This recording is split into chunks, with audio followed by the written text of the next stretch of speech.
Today we want to look at 3 ways we obtain authority from God's Word.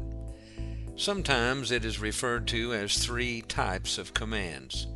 The first is by direct command. Second is by implication or by an implied command. And number 3 is by example.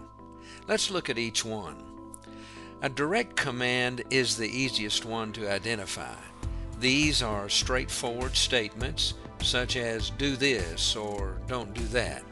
An example in the Bible would be the Great Commission, where Jesus said, "Go into all the world and preach the gospel to every creature." This is a very direct command to go and teach. The second type of command found in the Bible is an implied command. It is to suggest or say something in an indirect way.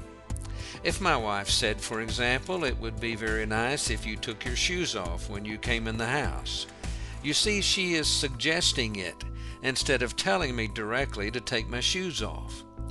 Some of Jesus' instruction in parables were implied rather than direct commands. The last type of command is example. An example is that which is to be followed or imitated. You might hear someone say, "Grandfather always prayed before eating a meal." This may be an example, you see, to follow.